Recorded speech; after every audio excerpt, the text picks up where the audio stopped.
Ladies and gentlemen, hello and welcome to today's Partner Web Conference, Fast Track Dynamics 365 for Talent Tech Talk. Today's topic, Extending Dynamics 365 for Talent. My name is Leslie and I'm going to be your moderator today. We are broadcasting this web conference through Teams live events, and the audio can be heard through your PC speakers. Today's web conference is being recorded on behalf of the Microsoft Corporation. Participation in the meeting today indicates your consent to being included in the meeting recording. If you do not consent to this, please disconnect at this time. Attendees may access the web conference recording within 72 hours via the same registration link that was used to register for today's live broadcast. If you have any questions for the presenters or need support, you can turn on the Q&A panel by selecting the question mark icon located in the upper right-hand corner of your screen. Our presenters will be responding to questions throughout the presentation. Presenting for us today from Microsoft, we have Neelima Gudavalli. Okay, Neelima, the floor is all yours. Thank you, Leslie. Morning, everyone. So we have a lot of content to get through, so I'll just quickly take you through what we are covering today. So the topic of today is like extending a talent using PowerApps and Flow. So the session is more focused on PowerApps and Flow, but briefly we would be discussing different patterns that we have available in extending the talent for core experience apps and as well as HR core. Experience apps, I mean attract and onboard, and HR core is employee master data, which includes various submodules like ESS, MSS, performance, learning, and leave, and all of that. So, and we will dwell into a little bit more into the extensibility scenarios, a moderate to complex one using a PowerApps and Flow. And we have many tutorials available on creating a PowerApps in public domain. So I would rather focus more on the patterns that some of our customers and partners have been using in extending the talent using the apps and flows. And then I would also request you to, during the course of the presentation, if you have any scenarios that you wanted to use or you've been using for extending the talent using PowerApps and Flow, please feel free to put that in the chat window so that we can take it up. And if required, we can just come back to you with the next demo for those scenarios as well. So with that, let's just get started on the topics. So basically, if you see the talent extensibility, as I discussed, we have the experience apps and HR core. And in experience apps, if you see that you can extend an option sets like rejection reason, employment type, and seniority type. This particular statement is very specific to a field level extension model. That's what I'm talking about here. So you can extend the drop downs, but that extension of the drop down is specific to 3 different fields. Rejection reason is something that you use when you are rejecting a candidate. You can define your own reasons today. We have an extensive roadmap coming up for experience apps in a way that how you can extend the different fields, customize the job profile, and customize the candidate application as well. At the same time, we also have when you are creating a job template, this is a screen that most of you might have seen, where you have the custom activities like in Power Apps and YouTube and web content, which helps you to embed these activities at the time of a job template creation, so that you can use these activities to embed Power Apps and as well as YouTube and web content iframe. So this entire setup that I'm talking about here, like custom activities, just Power Apps and web content iframe, that we would be seeing through the course of the presentation, how to embed a Power App using these activities. When it comes to HR core, the field level extensions, most of you must have already seen this window, which comes when you click the options where you can add your field, an additional custom field, and you can also add a Power App. So some of the Power App scenarios that we are seeing, we will be using these 2 screens to see that how we can embed a Power App into the experience apps as well as the HR core. So with that, let's just quickly focus on the today topic, more of a Power Apps and Flow. So in a summary, if we have to say what exactly a Power App is, it's a kind of a low code, no code platform. I can easily relate this with a simple Excel formulas where it references different cell when you are creating a formulas, in the same way that you can also create a formula using a specified syntax in formula. It's very easy. So, and then you also have many connectors available. At the same time, you can also integrate to the SharePoint, Office 365, Azure, etc. So Office 365 and SharePoint integration we will be seeing in some of the scenarios that we are going to discuss today. And not only this, these are the main features of that you will see when you're building a Power App. And also it offers numerous capabilities like it helps you to check your syntax as and when you write a syntax. You don't have to wait till you run the Power App. And then you also have administration capabilities and the SharePoint integration and all of that. I would probably in the next demo, we will be going through all of those features, and then I would help you to walk you through all of those points. So let's just quickly understand these things a little bit more. When you just open a screen for your Power App, the first thing that you see here, this is a setup, that web.powerapps.com. You will end up seeing all of the apps that you have built in the system. And then you also see the flow, and then you have the app section here, and then you also see this.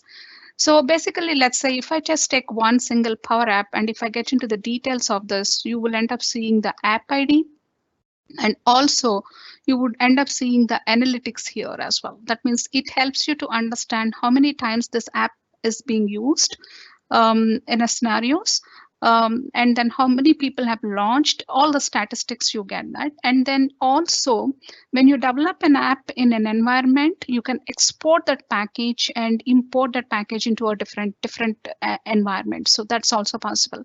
So all of the scenarios that I'm going to demo today, these are available as a solution packages, in the sense like when you're exporting a package here, it creates a solution package, and then you can import it, something like this, and you can import it back.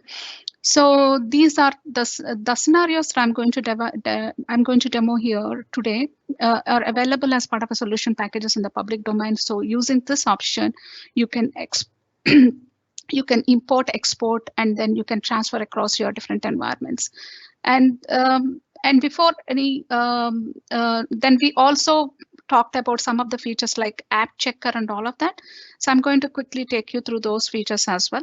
So what you are seeing in the screen is a studio where you actually create a Power Apps. This is a complete screen that you use and where it has a different components. So as I said before, rather than spending too much time on creating a Power App, I would rather focus on the pattern specific to talent here. This app is meant for showing candidate skills and self-assessment to a HR manager. For example, in a scenario where a candidate takes the self-assessment, usually HR manager, before taking the interview of the candidate, he might want to see that assessment. So candidate takes the self-assessment from the candidate portal. So once the candidate submit that self-assessment, it gets stored in the CDS. But for a hiring manager or interviewer to see that, we wanted to present that assessment from CDS into a Power App so that he gets an idea about the candidate prerequisites that is required for this job, and as well as the candidate skills before even he goes into the interview mode. So that's what this app does. If you see that this app has already a form viewer, which is a basic component, and then I'm going to show here how to add a table and then call a specific entity here.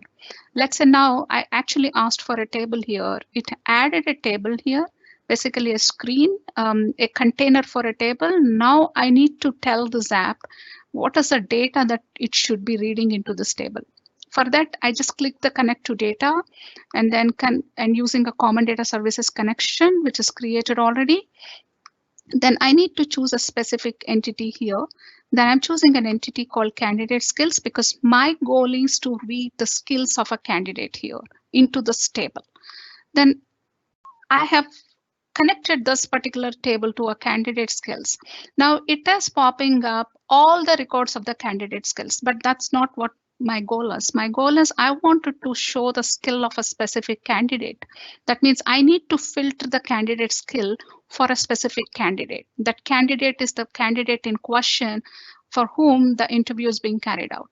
So now for that, what I need to do is I need to go here and I need to use an query called, or a syntax called filter. So if I just, the moment I'm typing, you see that there are certain recommendations popping up, and it is popping up all the entities that are in the picture here. So there is a one entity called candidate self-assessments, but the entity that we need for us to filter here is candidate skills. Now I need to filter this candidate skills based on a candidate ID. So I am going to say the candidate dot candidate number. I will explain this a little bit. So when the moment I say that in the flow, you will end up seeing the recommendations it's giving. So I'm going to just say that I need a candidate number here. So I'll search for a candidate number here. Here is the candidate number. Then I'll say candidate number equal to CID. So what is the CID? So let's answer that question as well. So now I'm just closing the syntax. So that means I'm filtering the candidate skills using a candidate number, and the number I'm saying that I stored in the candidate ID. So if you see here in this app, I am initializing a certain parameters here. So those parameters are nothing but basically a kind of parameters that are passed from the attract screen. If you see that the parameters that passed from the attract screen when you are using the app is activity ID, job ID, application, and candidate. If you see here, I'm taking this parameter into a variable called CID. The same CID, now I'm using it in the filter query for a candidate skills. So that's exactly what I have done here. And now we will also need to answer the question that how attract passes that parameters, which I will explain when you are embedding the app into the attract screen. Now, when it comes to data table, now you filtered it. Now you also have an option of choosing what fields you want in this data table. I'm only selecting the skill. I don't want anything else, but I want only the skill. So now here I go here and I save this app, and then I just publish this app. And this is how I just create a very simple app. So, and now let me quickly take you through one important point here. When you see a candidate skills here, it will not, I said candidate number. What is this all about? For that, we need to understand the candidate skills entity a little bit here. If you see the candidate skills entity, there is a column called skill, and there is also a lookup field here. That means the candidate skill entity is referencing a candidate here. It's actually a GUID field. So what we are doing, we are extracting the information from the candidate skill, but we are referencing the candidate, and we are extracting the data from the candidate entity as well. We are not directly calling the candidate entity, but we are calling the candidate skills, referencing the GUID, which is referenced in the candidate skills, which is called candidate, and then directly extracting the fields that are there in the candidate entity. So that is the opportunity that PowerApp provides. It helps you to extract the fields of a different entity which are referenced in the parent entity. So that are the entity in question. The entity in question right now is a candidate skills, and it has a lookup field called candidate. So I'm referencing the lookup field called candidate, which actually references the entire candidate object. That's the reason I'm calling the fields of the candidate, and then I'm able to query the entire set here. So that is the way that you query most of the expressions here, because it doesn't work with this. I mean, it may not be a case that it always work with a single entity. You might have to reference different entities, but this is how you reference different entities in the Power App. Now you have seen a little bit about how you call entity, how you can filter, and how you can add fields and all of that. Now let's understand how you can embed this Power App into the attract screen. So let me quickly take you through where exactly you are going to embed this Power App into the attract screen. So as I mentioned before, there are job templates that usually when you create a job, what you need is a template for that. This is a template that I just wanted to demo a little bit here.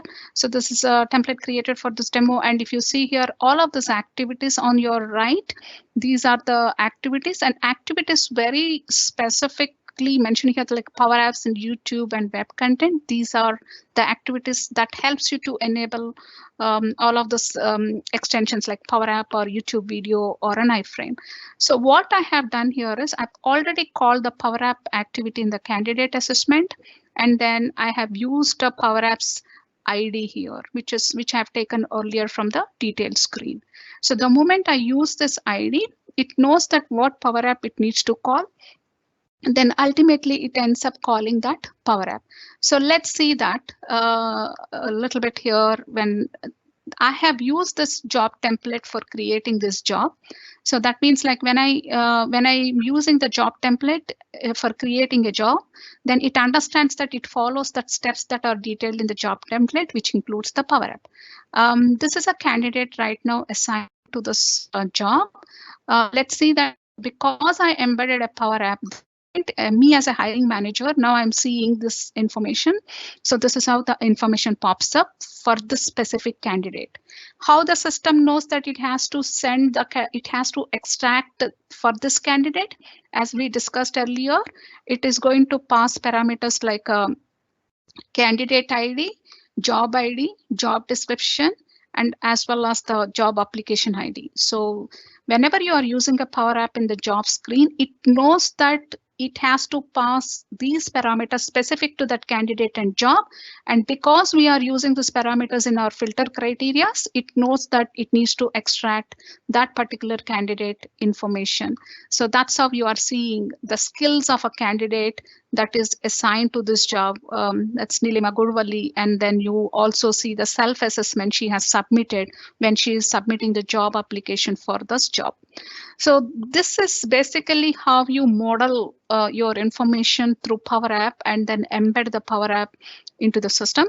Once again, if you wanted to understand how you get this Power App ID, the way you get this ID is basically you go to the app section and then you take the app and then you get into the details of the app, and which helps you to give the app ID. So this is an app ID, which is an integration point between the app that you created and when you are embedding this app into the Attract, or for that matter, the HR core. So now this is a very simple demo of how you embed this app into the Attract. So now let's move on to the little bit more the complex scenarios. And before that, let's also discuss the flow a little bit, because flow is also an integral part of the extension model that we have for talent.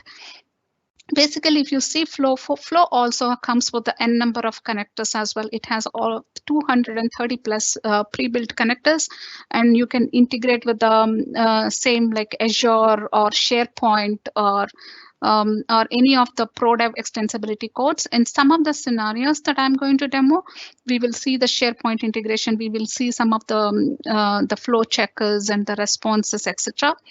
One thing that what really helped me in most of the talent scenarios when I was using a flow is Power Query integration. What it does is basically when you are trying to extract any information from the SQL, using this Power Query, you can transform the data even before you push the data from SQL to CDS. Flow helps you to connect to the SQL. And once it connects to the SQL to the specific table, you can activate the Power Query, which helps you to transform the data and get that data into your CDS database. And like that, there are a lot of other options available. At least I wanted to cover some of the common patterns in the flow in today's session. Let's just get into that one of the scenario that I wanted to show you for this. So this particular scenario, this is a scenario I'm talking about. The second scenario, that upload attachments to candidate artifacts entity. Candidate artifacts entity is the entity that carry the metadata of the attachment. Usually when you see that, this is a scenario most of our customers and partners are planning to implement, or some of them have already implemented, is basically when they wanted to use their own career portal for candidates to apply. Then by default, Attract provides you LinkedIn and Broadbean integration and as well as our own career portal. But if by any chance, if you wanted to integrate with your own company career portal, this scenario comes into the picture at that point of time. So you can use this particular scenario to create a candidate attachments, and you can also create a candidate information and job application. But for this particular demo purpose, I have restricted the scenario as to how to create a candidate attachments by integrating it to the CDS entity called candidate artifacts. So let's just quickly review the scenario a little bit here. So this would help you to understand the flow functionality here. So what I have done is for just to demo the scenario in this, I have actually manually triggering the flow, but otherwise you can always use a trigger, like, when a candidate comes or when candidate records created, like that you can trigger a lot of, you can use a lot of inbuilt actions in the flow. But here I have used a manual trigger. The two inputs I am taking for this flow, one is an email, other one is the file content, because the file that I wanted to upload. Then based on the email, the next step, I'm extracting the candidate information. And then once after I extract the candidate information, here comes the little bit a deviation from the flow. I'm introducing an approval process, because let's say you are adding 2-3 recruiters provision to add an attachment, but you wanted to monitor that attachment addition. So as a hiring manager or as a admin, so in that case, what you can do is you can add a step called wait for an approval. This is a most recently released feature called custom responses for approval, where I'm saying that you wait for a response and then execute the next step. That means until I approve or reject, the next steps will not take place. So I'm saying that two response options, one is approve and the other one is reject. So, and then I'm giving my own ID because it's easy for me to approve during the demo, or you can just give your own teams IDs, or you can create a distribution list, or you can assign it dynamically as well. And there is a condition now. So based on the approval or rejection, then I'm allowing the flow to continue. If the outcome is approved, then I'm allowing the flow to continue. If not, I'm saying no action. That means you're not adding an attachments. Alternate, you can also send a message to the person who is uploading an attachment that please edit, all that you can do. So now let's understand a little bit about the flow. So now we understood the flow. So let's say that now I wanted to take you through this parameters. What is this parameter in the flow? So usually when you are creating a flow, it helps you to create, it internally creates, rather I would say, some parameters. So if you see the moment you point here, you will be, this window pops up, which has a dynamic content and as well as an expression. Let's focus on the dynamic content. So I'm saying, please extract a candidate whose email equal to the email that I'm entering in the screen. So the way I say that the email entering in the screen is by using a variable. Who gives me variable? Flow gives me this variable. Flow internally creates this variable. So, and then I also have used a couple of other variables here. Basically, when I'm creating a record, let me quickly show you those variables as well. Basically, I wanted to create a record with the file name that I'm giving in the screen. So this is once again a variable. And then I wanted to create a record with the candidate ID. So how am I getting a candidate ID? I'm getting a candidate ID in the list record function. So the moment I say extract candidate ID using a list record, what it will do is it will offer me a placeholder which is storing a candidate ID. The placeholder I'm using here. So the placeholder is list records.msida and underscore candidate ID, which is a variable. So what it does is when you execute a flow, it internally stores a candidate ID extracted in the list records. So that means the whole point here I'm trying to make here is when you create a flow, it creates some internal variables based on the steps that you have created for a flow. So like, for example, you have created a list variable, list records in the step. So all of these are the variables that it automatically gives you. I have used some of them, like a candidate. And then I have also used an artifact ID here. All of those variables I have used from the window that pops up as a dynamic expression creation. So now let's execute the flow and understand how the flow runs, and as well as the approval process as well.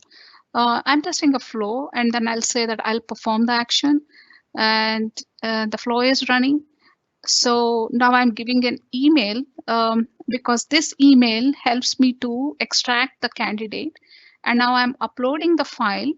And the moment I upload the file, it stores this content as well as the file information in a variables, the placeholders the flow provides. And I've already used that placeholders in my flow. So in the runtime, it takes the information from that placeholders. And I'm running the flow now. So it started an activity. Now it runs and it stops here because it has to give me a screen for an approval. So it sends me an email. Alternatively, you can also approve it from here. So I'm going to the screen where it tracks all the approvals. If you see that there are history, you can see it from the history that all the approvals that you have done for this flow, and then what has been sent already and what has been received. So now I'm going to respond. And I think there are a couple of, so this is how I responded. And let's go to the flow again to see what it is doing for us. So it says that test succeeded. That means because I approved, it allowed the next steps to execute, and it created a record for artifacts. If you see that how it is progressing through various variables, it entirely gives you the list of the variables. Here, you can see that all the metadata specific to candidate artifacts has been created, and you can check from there. And then it also created a notes entity. We didn't talk about this notes entity before, but let me explain.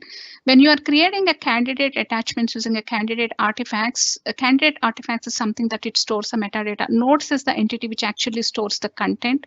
So that's the reason why what I have done is I've created the artifacts first, and then I have created the notes as well. So you see here, it has used the document that I've uploaded, and it has created the object reference of it. And it has taken the object ID as the candidate artifacts here. And then that's a summary, but if you wanted to see the entire parameters created for this entity, you can see it from here. So now let's go and see from the attract screen how it has added this document. So when it creates a record on the CDS, the refreshing the record back into the attract is instantaneous. You don't have to wait, not even a single minute. So see that there are a couple of the documents I'm testing actually for this flow. That's when you see multiple, but it has added the new document here, which is like a upload.docs, and which is a test document primarily. So this is how you use a flow to integrate some of the functionality from CDS to talent, be it a core HR or be it a experience apps. So you can manually trigger, or you can trigger based on the record creation, or based on the record deletion, or based on the record updates. So that's what we can talk about. That's what we have seen, that how you can create a flow. Let's also understand how can we integrate a Power App into a core HR. So we have integrated a Power App into the experience apps, which is like attract. We have seen how to integrate a flow. Now we are going to see how to integrate a Power App into the core HR screen. Basically, in the scenario that I'm pointing out here, so what the scenario does is it talks about Office 365 integration. So this scenario is particularly useful when you wanted your manager to see all the team members and then wanted to extract their information. So what this app does is it goes and extract the entire team details of a manager who logs into the app, and then basically it extract their time exceptions. Time exceptions, I mean that let's say if your system is integrated to an external clock in and clock out system, time entry system, then if you wanted to understand who are coming late and what is the exceptions, what are the exceptions when they are entering the time. Let's say I came 20 minutes delay, I clocked in 20 minutes delay, and then my manager wants to see that data. This app helps it. So we have used a custom table in this app, which is called hours worked. Basically, how I'm filling this custom table is you can fill it in two ways. One is like you can just fill it using a logic app, or you can just create a flow which talks to a SQL server and gets the data from the SQL server into this table. And that is when we use a Power Query integration to transform the data as well. So this is a structure of the table that I have created, which has a clock in, clock out, and clock in delay, and etc. And let's understand and see that how we can integrate to Office 365, and then how can we integrate to this table to get the particular employee data here. So let me just quickly take you through this particular app here. If you see this app, it has two screens. The first screen is the kind of a login screen where manager clicks in, and then it takes his user, it identifies him, and then it goes and picks up his team information in the second screen. How it is happening is because I am calling Office 365 functions here. Whenever I am just loading this app, I'm calling an Office 365 function to extract the information of the manager who logged in. So the P user is a variable which helps you to identify the logged in user. So if you observe the syntax, what I'm doing is here, I am taking the manager principal name here, and then I go into the gallery here. There is a gallery that is added. If you see here, there's a new component that I'm introducing. The gallery means the list of the items. If you wanted to display a list of the items, you will be using a gallery. So basically what I have done here is I have used a gallery component, and what I am using, what I am displaying in this gallery, the team members list. How I'm getting the team members? Because I've already tracked the manager username who logged into this app. Now I'm saying, please get me the direct reports of the P user. So, and that I'm using an Office 365 function here. Office 365.direct reports of a P user being the logged in user. So give me all that list into this gallery. That is what I have done. So I have actually used the syntax as a items to this gallery. That means all the items represented in this gallery are nothing but the direct reports of the P user. So now after I have done that, I have used one more component called data table, which will help you to track a specific day, time in, time out, and an exception, and with the date and the check field. And then I've also used a graph here to track the trend of the exceptions. Let's say that how many times that this particular employee clock in is delayed, like 20 minutes or 10 minutes or 15 minutes delay. So it's tracking the trend. So that means this tab does the three functionalities here. It displays the reportees of a manager, and then it helps him to track the exceptions of a specific day for specific employee. Then it also helps him to understand the trend of that employee in terms of the clock in delays. Let me run this app and show you how it functions. Then we can come back and discuss the couple of syntaxes and formulas as well. So I have created a data for myself. This app basically, let's say, for example, when I clicked here, let me just quickly show you this. I clicked here because I have the data. It is giving me immediately the graph. That means the trend. I have a 20 minutes delay, 10 minutes delay, and 15 minutes delay. And then it is also showing me the data for a specific day. I'm delayed 20 minutes on a 3:13, and my scheduled clock in, scheduled clock out, and as well as. So that's how it is giving it information. So how do you get to this information is because what I have done is I have shown you how you are extracting the team members. Now, how are we integrating this particular user with the worker record? Because this information is a worker and this information is a users, because you are getting these users from Office 365. Now, in order to integrate this user record with the worker record, So here is what I have done. So whenever you click this on select, what I have done here is I have taken the user email into a variable called ID, and I'm setting that variable, and then I'm trying to get the worker record using that email. So because I am trying to integrate the users that I extracted from Office 365 into a worker record, because I need this worker record because I need to extract the clock in information. So that is what I'm doing. As in when I click this arrow, I got the user email, and now I'm integrating it to the worker record using his primary email address. And then I am extracting I'm filtering because this particular table that I have used here, I need to filter for that specific worker. You have seen that filter criteria we have done for the earlier table. Same thing I'm doing here. I have used a table called hours worked, and then exactly similar syntax I have used, because this hours worked is also referencing the worker object, which is a GUID. I'm using that worker number, and then I'm referencing that worker object and getting the actual worker number. So that means basically when you see the hours worked table here, let me quickly show you what I'm doing. So this particular, if you see that worker number is a lookup field, that means this is a custom table which is referencing the worker number, which is referencing the worker object through worker number. That means if I need to extract the details of a specific worker, what I am doing is hours worked dot worker number, that means this particular column, dot the actual worker number of the record. That means I am first referencing my table, then I'm referencing this particular column. Because this column has a worker reference, I am directly taking that worker reference to call the fields of a worker entity. Although all those fields of a worker is not part of this entity, I can easily call all the fields of the worker by referencing this particular column, because this particular column has an entire entity reference of a worker. That's exactly what I'm doing here using this particular statement called a filter.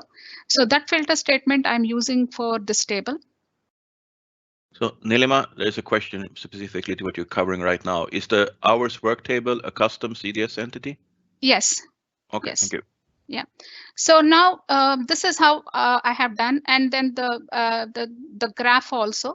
So if you are seeing that I'm a little bit struggling with my mouse, the Power Apps, actually, when you write too many formulas into one single screen, it sometimes behaves, it try to extract most of it actually. So that's what you are seeing. So this now Power App, this particular thing, now I'm planning to embed into a talent screen. That's a core HR screen. So let me just quickly refresh the screen, and then I can just take you through the same thing that we have done for Attract, like how we embedded a Power App using an app ID. We are going to do the same thing for a core HR as well.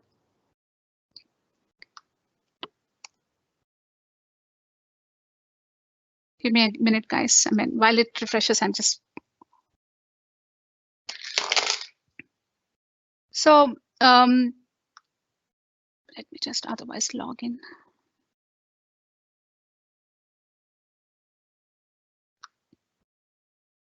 So you take the app ID from here, and then basically you go from, this is an app ID that we need to take, and you go to the details of the time clock. Let's say this is an app ID that you will be taking here, and you go to the talent, and then let's say I wanted to embed this into a employee self-service here. So let's go to the employee service. It's already embedded here, but I can just delete that and then recreate it. So then you click on this personalize this form. So earlier in the PowerPoint presentation also you have seen this, like how you can add a field and you can add a Power App.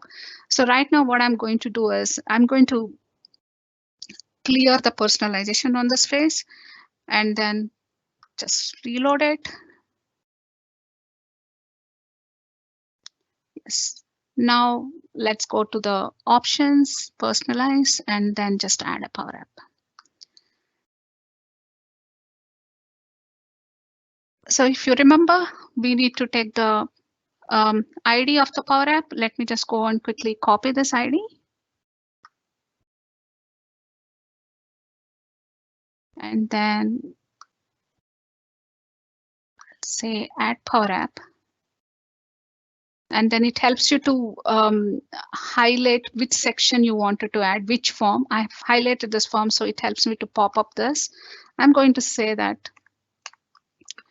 team time tracking, and then provide an app ID. Actually, you wanted to, whatever the input data that you wanted to create, you can do that. But this particular app doesn't really need any input because it automatically tracks the user logged in. Whenever the moment you click the button, it just tracks the user. So that's the reason why you may not need the parameters to be passed. Otherwise, you can pass the parameters which are available for that form. So let me reload the form so that you can see this. Yeah, so this is how you see that. Then the moment I click it, it automatically identifies who is clicking here. And then it gives me the complete list of the team members and then their information. So this is how you will be embedding the app into the core HR and then passing the parameters, and initializing the parameters is exactly works in the same way that we have seen earlier using the param and all of that. So now with that, we understood how we can create an app and something like which is integrated with the Office 365 and embed it into the core HR. Now, just give me a minute, sorry. So let's understand a little bit of common issues that we have come across from the past 6 to 8 months. And then I've noted some of these issues because these are the issues that partners and customers have asked us, and then we help them to provide the solutions. Let's also understand these issues. Like this, I won't call it as a common issues. These are more of a tricky issues, some of them. So like a couple of questions like how long I retain the approval history. It's an indefinite period. Then most importantly, we have recently released a end-to-end relationship. And then there is a specific way you query that end-to-end relationship in a flow. Then I'm going to take you through that now in a bit. Basically, what is actually the end-to-end relationship? If you see here, the end-to-end relationship is basically, let's say if you go to any entities, a talent pool actually has end-to-end entities. So it's an easy one. So I'm going to take you through that. Attract has a concept called talent pool where you can push all the candidates into a one pool, and this candidate can be in the multiple pools also. That means it's a many to many. It's like you can add 10 candidates to one pool, and the same 10 candidates can be present in the other 9 pools as well. So if you wanted to query this information into the flow, it is very different way that you have to do it. So that is what I'm going to take you through. So if you see that it's a talent pool entity, but we have created a many-to-many relationship with the talent pool and candidate. So basically, if you wanted to query that to manipulate this relationship, I have used an entity name called MSDYN underscore talent pool candidate set. You have not seen this entity at all. This is not the entity we talked about. We talked about the talent pool entity, but where this entity have come from. So what happens is actually system, when you create a multiple relationship, end-to-end relationship, it internally creates an inner join and one more entity that CDS creates it. So you have to capture that newly created entity. It is not visible in any of your screens here. It will only visible by following a certain process. The process is nothing but you need to go here and you need to go to the advanced customizations. Sorry, you need to go to the you need to go to the advanced customization, extract the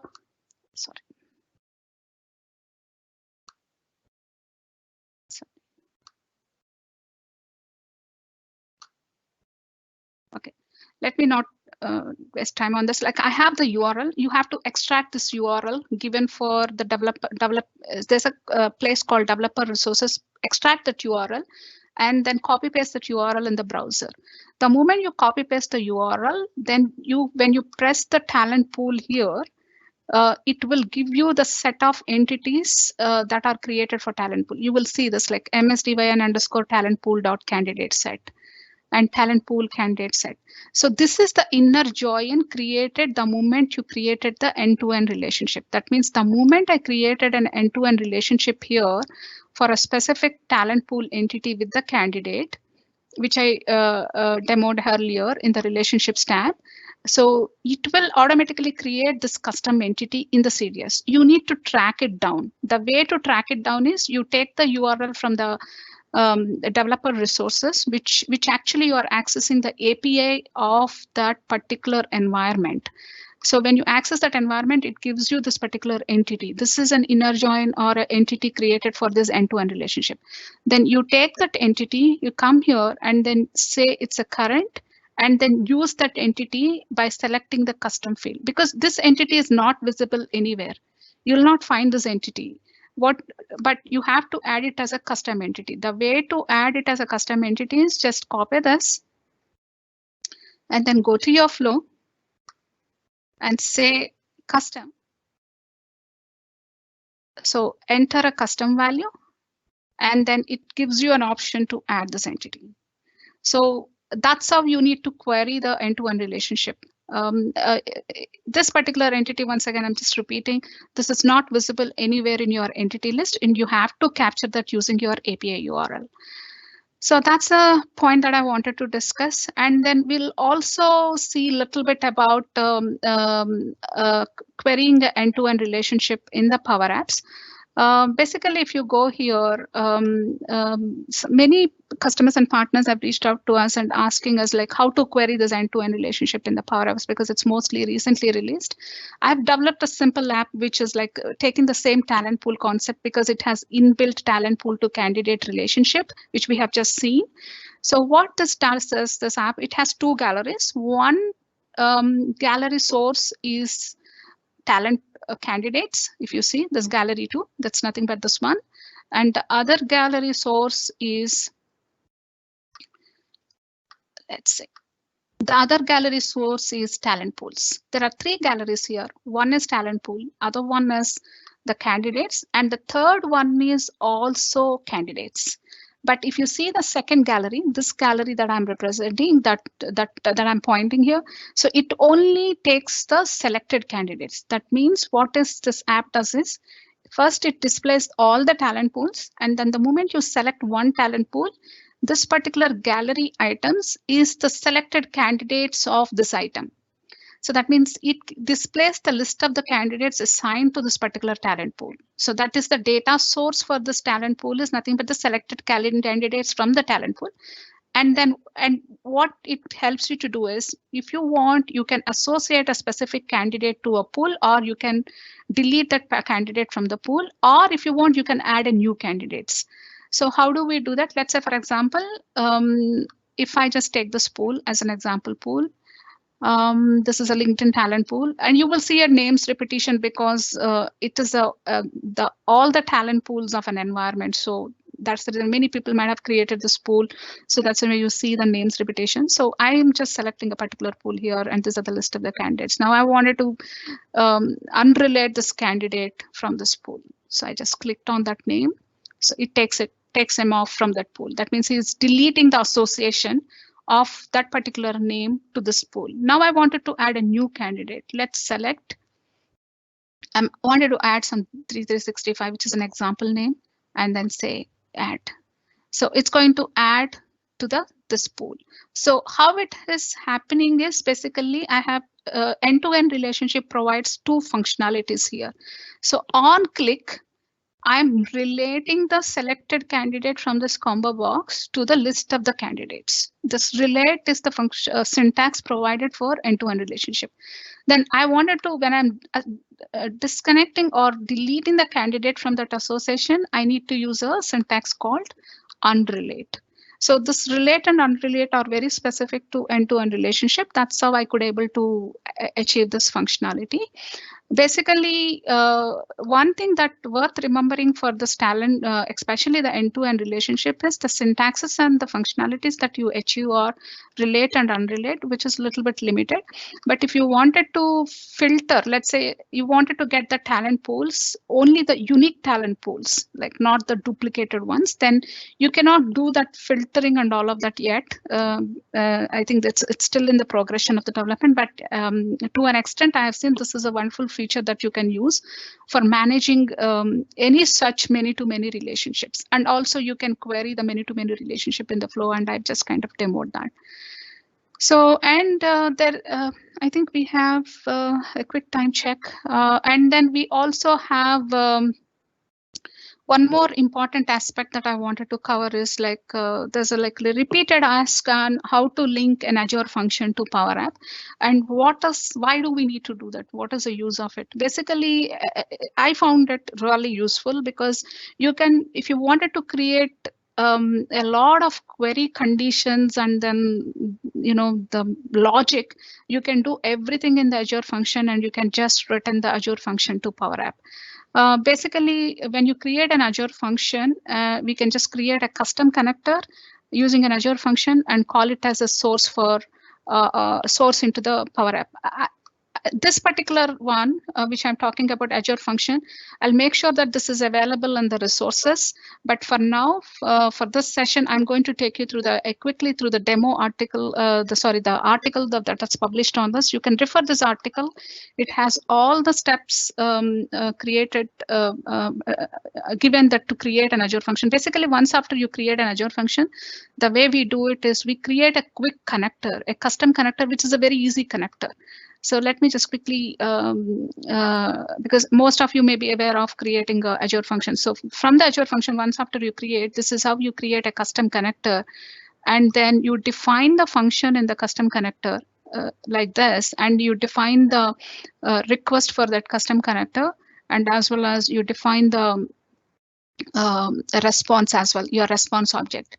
So then you can integrate this custom connector into the Power App in the same way that we integrated earlier the different data sources, and then it helps you to pull the information.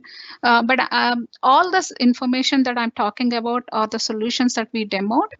So these solutions you can access using this link. I'll make sure that I will also add a custom connector and Azure function also into this resource so that you can download and see that how it is enabled. These are some of the resources that you wanted to use, but especially this particular resource I wanted to point out. Recently, we have started a doc article where we are starting publishing all of the solution packages that we have discussed. One request I have here is please use those solution packages as a templates, because this has done basically keeping in mind of some of the patterns that customer or partners using. It may not exactly replicate your scenario. You might have to customize it. So you can download these templates, but make sure you test it thoroughly before using it for your scenarios. So some of the scenarios are already there, but some like end-to-end and all of that, I'm going to add it to this page. At the same time, I'm going to add to the Azure function as well. So with that, I think we have come to an end of the presentation, but I wanted to take, because now we have another more 7 minutes. Let me just quickly check if we have any questions that I can answer. I think I have one that got lost as well. Is it possible to get access to these apps and flows that you have created? Yes, that's the article. This is where we are uploading everything. So all they have to do is they just have to go and click on this link. It takes them to a download center.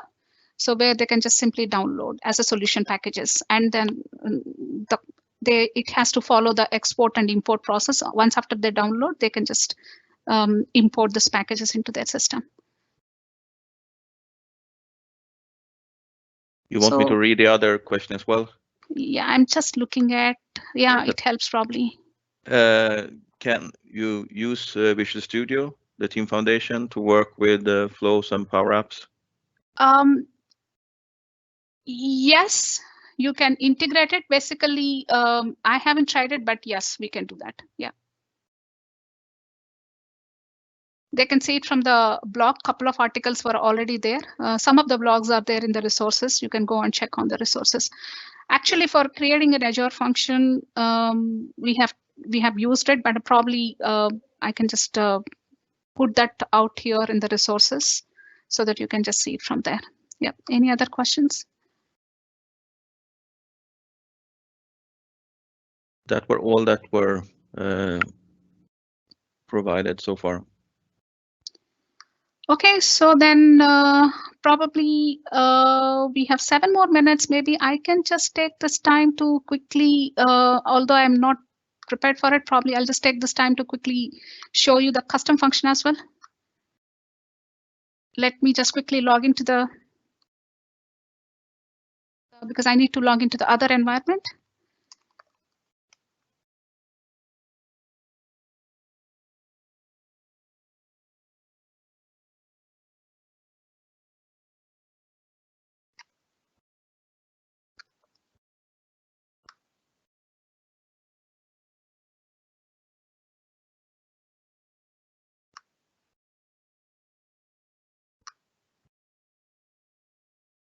So this environment, I have the custom connector created for an Azure function, and I'm calling into the that custom connector into the app. Let me just quickly take you through that one as well. If you see that in the custom connectors, oh, sorry, I just have to use, I'm sorry, I just have to use another environment. So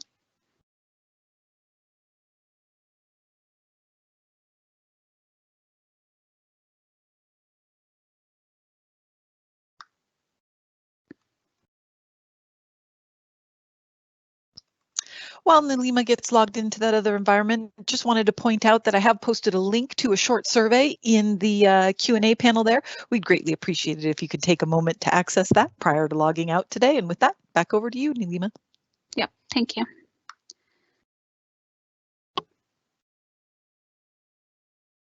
So this is an environment where we have that custom connector, and then a simple Power App, which is calling that custom connector, which is like done for a Azure function. Yep. I need to select the right environment, which is my demo 3. Yep. This is the app that we have created where it calls the custom connector. While it runs, it's a simple app where you just give a leave request and which points you to the custom Azure function. Let me just open it in the edit mode. And then I also wanted to take you through the connector that's created for this purpose. So here is what we have created, a simple connector where it has 4 tabs like general, security, definition, and test. So this is the URL that points to the Azure, and then you have the definition here, the actual screen where you will be defining. I have defined my function, get newly request details, and this is the URL for my function, and then I have defined the response body here. You can define by uploading a particular template as well, like basically, and then you can also test it from here, by the way. And then this is how, so it's very easy. That basically there are 3 steps that you need to do. All you have to do is you have to call the URL, and then you have to call the function, and then you define the request body for that, and then the response details. So after you created a connector, and then you get into you need to link this with the Power App. So the way to do that is, let's say I have done the data table here. So simple data table. And then I have defined an items as a response. So where is this response coming from? The response is coming from my custom connector, because I have defined this as a response. So that means this custom connector lends me a response object. Whenever an input entered, this lends me a response object. And that response is being captured as a source for my data table. That means if I supply an input here, or if I submit something here, so it goes into it calls an Azure function, and it returns me the response object. Since the response object is tagged to a data table, then automatically I will end up seeing the details specific to that object. So let's just, I'll take one simple example. Probably I'll just try to show you how it displays the response object. Here I have used a function called leave request details. Let me just quickly go on to get one leave request details ID.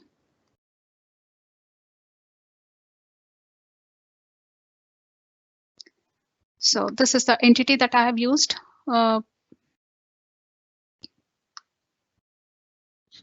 So Neelima, I just got a lot of questions around the same topic. How tricky it is to move Power Apps between environments or between tenants?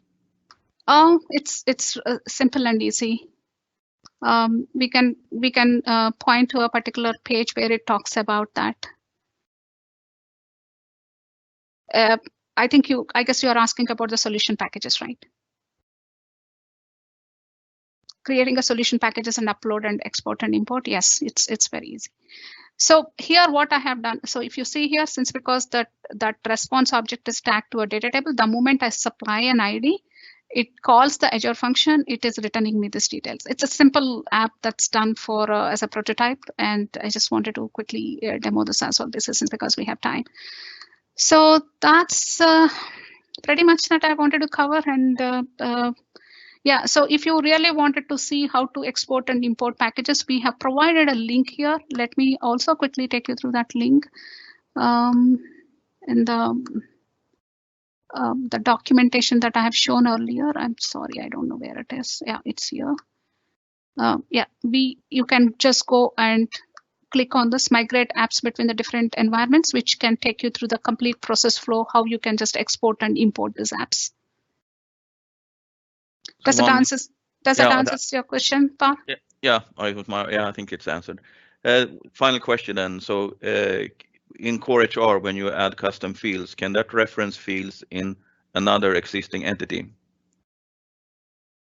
In Core HR, when you add field, can it custom fields? Yeah, can that reference data in another existing entity? Yes, we have provided the custom fields for a specific entities as on now, and those are in the progress of releasing few more entities.